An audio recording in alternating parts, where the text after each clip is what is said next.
देश में अपने राइट्स की बात नहीं कर सकते हैं, अपने अधिकारों की बात नहीं कर सकते हैं, तो सोचिए आप उसमें कैसे महफूज अपने आप को सोचेंगे। SC माइनॉरिटी समाज से अगर आप आते तो आपको ना प्रदर्शन करने की परमिशन है, ना आपको अधिकारों की बात करने की प्रदर्शन है। जनता की जान कोई मायने नहीं रखती। धार्मिक दंगे, राजनीतिक दंगे, जातीय दंगे, ये सब सरकार का, भारतीय जनता पार्टी का सिर्फ एजेंडा रह गया है। कि एक इनसिक्योर नागरिक महसूस कर रही हूँ और ऐसा लग रहा है कि डेमोक्रेसी इस देश से खत्म हो गई है और मेरे अधिकार कुछ भी नहीं है। संविधान को सीधा तौर से खत्म किया जा रहा है।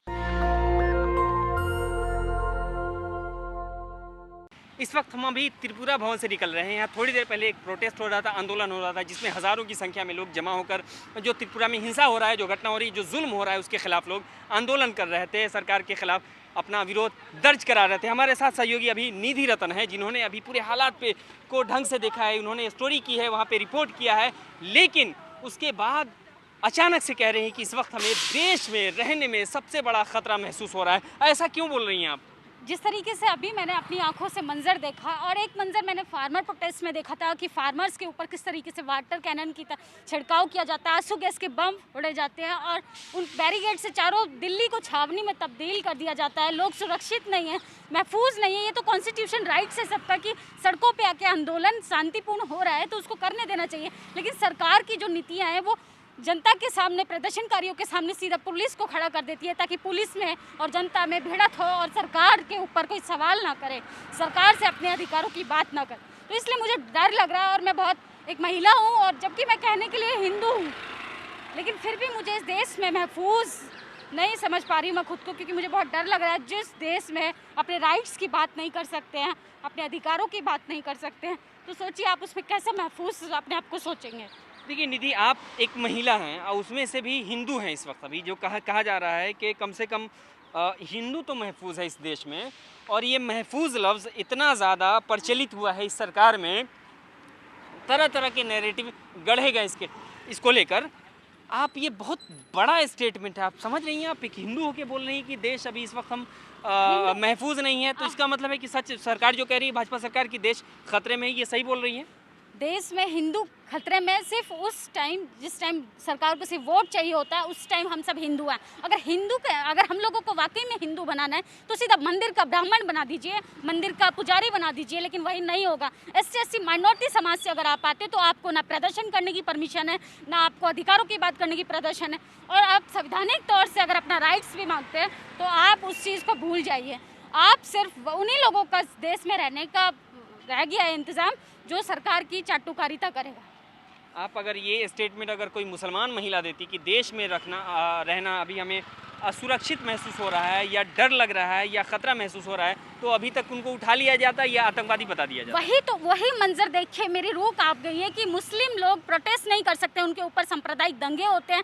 गुजरात में दंगा करा के ये लोग भारत की राजधानी पे कब्जा कर लिया। अब त्रिपुरा में दंगे कराने के बाद ये यूपी चुनाव को जीतना चाहते हैं। सिर्फ सत्ता की कुर्सी इन लोगों के लिए महत्वपूर्ण रखती है, जनता की जान कोई मायने नहीं रखती। धार्मिक दंगे, राजनीतिक दंगे, जातीय दंगे, ये सब सरकार का, भारतीय जनता पार्टी का सिर्फ एजेंडा रह गया है। ये बहुत बड़ा आरोप लगा रही है, सीधे सरकार पे आरोप लगा रही हैं आप। बेसिकली मेरा काम पत्रकारिता करना है, लेकिन मैं इस समय अपने आप को पत्रकार ना समझ के एक इनसिक्योर नागरिक महसूस कर रही हूँ, और ऐसा लग रहा है कि डेमोक्रेसी इस देश से खत्म हो गई है और मेरे अधिकार कुछ भी नहीं है। संविधान को सीधा तौर से खत्म किया जा रहा है। ये बहुत बड़ा आरोप है। आप सीधे तौर से आप समझिए कि जो यहाँ 20 करोड़ खुद को मुसलमान कहते हैं कि हमारी जो आबादी है, जो तादाद है, वो तकरीबन 20 करोड़ है।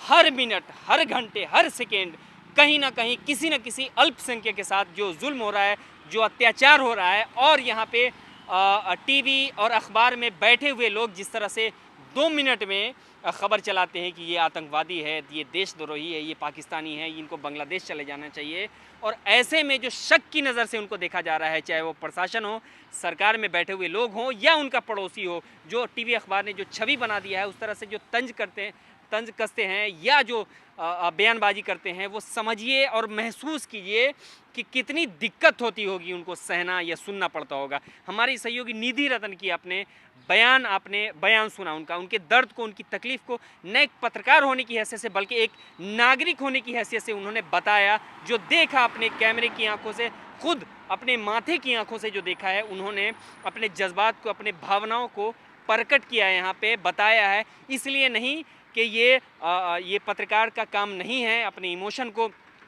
अपने जज्बात को, आमतौर से पत्रकार का काम होता है इन्फॉर्मेशन देना, आप लोगों तक पहुंचाना, जो देख रहे हैं, जो समझ रहे हैं, लेकिन वो खुद को रोक नहीं पाई। एक हिंदू महिला इतना बड़ा बयान दे रही हैं, इतना बड़ा आरोप लगा रही है। समझिए कि मुसलमानों की मुसलमान महिला अगर होती, इस तरह का बयान देती, उनके साथ क्या होता, या हर रोज़ उन्हें इस तरह के बातों को, इस तरह की लाइन को सुनना पड़ता है, क्या गुजरता होगा।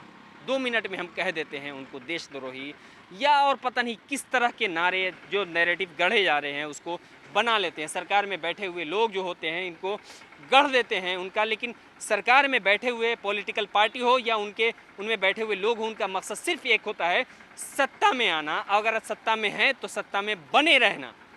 लेकिन अफसोस ये है कि इसके चक्कर में जो आम नागरिक हैं, उसको मानने वाले हैं, उनको बड़ा नुकसान होता है। आप समझिए अपनी हक की लड़ाई को, अपने बुनियादी जो आपका संवैधानिक हक है, उस हक को समझिए।